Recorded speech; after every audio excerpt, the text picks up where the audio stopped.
हमारे जो सामने जो बैठे हैं, हमारी जो मुख्य सेविका है, हमारे आशा बहन है, आंगनबाड़ी बहनें हैं और सब सेंटर के बहनें आके बैठे हैं।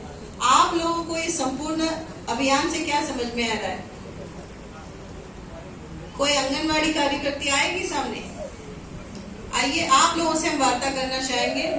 आपको पता है 6 इंडिकेटर्स है ना? कृषि से एक इंडिकेटर आया है ना? फिर पोषण से एक इंडिकेटर आया है, स्वास्थ्य से, फिर पढ़ाई को लेकर, है कि नहीं? आइए, नाम क्या आपका? बहुत अच्छा है, उनको जोरदार तालियां बजाइए क्योंकि हमने बुलाया वॉलंटियर के रूप से आगे आ गए। ये होता है अपॉर्चुनिटी, जब आपको मिल रहा है तो आगे आ जाना चाहिए। नाम क्या आपका? आइए, ललिता सचान, आराम से आइए। आपकी क्या जिम्मेदारी है वो आके आपके सारे बहनों को समझाइए।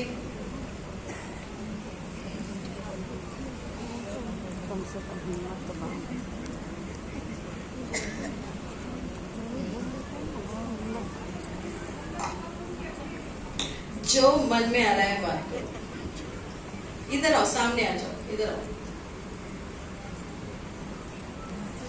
संपूर्णता अभियान के तहत आप मुझे समझ में ये बात आई कि जब हम पूरे भारत को, पूरे देश को विकसित करने के लिए सोच रहे हैं तो हमें जैसे किसान है, कैसे हम किसान को विकसित कर सकते हैं। इसके बाद आते हैं जैसे पोषण, कैसे हम हमारे देश के जो बच्चे हैं, जो नागरिक हैं या जो गर्भावस्था में बच्चे हैं, जो छोटे बच्चे हैं, उनको कैसे पोषण देके उनको जब वो जन्म लिए और जन्म के 2 साल तक कैसे वो मानसिक बौद्धिक विकास के साथ हो। यहाँ पे सिर्फ कुपोषण नहीं ढूंढना है, कुपोषण तो है ही है, लेकिन कुपोषण ढूंढने के साथ साथ अब जो बच्चे नॉर्मल हैं, ठीक है, उनका भी मानसिक और बौद्धिक विकास कैसे हो। बच्चे सिर्फ आप लोगों ने देखा वो क्लास में आते हैं फर्स्ट, सेकंड, थर्ड, लेकिन जो फर्स्ट वाले बच्चे होते हैं वो क्यों फर्स्ट आते हैं? क्योंकि सेकंड या थर्ड वाले से उनका मानसिक विकास, बौद्धिक विकास ज्यादा है। ऐसा क्या है कि उनका ज्यादा बाकी का कम है? तो जो इस संपूर्णता के साथ चल रहे हैं, इसमें ये देखना है कि सारे बच्चे मानसिक और बौद्धिक विकास के साथ मतलब जन्म ले, उनका मानसिक और बौद्धिक विकास बहुत अच्छा हो, जिससे कि वो आगे चल के और अच्छे होंगे। नहीं, आज के इतना कंपटीशन का जमाना है, अगर बच्चे नॉर्मल है तो कैसे काम चलेगा? नॉर्मल नहीं, हमें उन्हें और विकास, मतलब जो उनका मेंटली वो विकास होता है वो बहुत अच्छा अगर होगा तो वो बहुत अच्छा पढ़ेंगे, लिखेंगे और आगे बढ़ेंगे। और इसी के साथ जैसे आंगनबाड़ी और आशा है, यहाँ पे आंगनबाड़ी और आशा दोनों को गर्भवती से मतलब है। गर्भवती कैसा पोषण लेगी, अपनी डाइट कैसे लेगी कि उसका जो बच्चा मतलब जो जब तक वो 9 महीने में है, कैसे वो पूरे विकास के साथ मतलब पैदा हो, कोई कमी ना रहे उसके खान पान में, उसके सोचने में, उसके आप लोगों ने बहुत छोटी सी चीज है ध्यान दिया होगा, कभी कभी क्या होता है कि किसी किसी के बच्चे बहुत कम रोते हैं, किसी के बहुत ज्यादा रोते हैं। कभी किसी ने माइंड किया है? क्या कभी किसी ने माइंड किया है कि किसी किसी के बच्चे बहुत शांत होते हैं, मतलब कम रोते हैं, किसी किसी के इतने चिड़चिड़े होते हैं, बहुत रोते हैं? ऐसा क्यों होता है? अच्छा, पिक्चरों में सबने ये तो देखा होगा ना कि कहते हैं कि जब माँ गर्भवती हो तो घर में अच्छे अच्छे पोस्टर्स लगाने चाहिए, सुंदर लोगों के पोस्टर्स लगाने चाहिए ताकि हमारे बच्चे भी सुंदर हो। ठीक, तो जब पोस्टर और ये माँ का जो कनेक्शन है बच्चे तक का, तो जो ये कनेक्शन जो होता है, यही कनेक्शन बच्चे के रोने, खेलने और उनके मानसिक विकास सब जगह चलता है।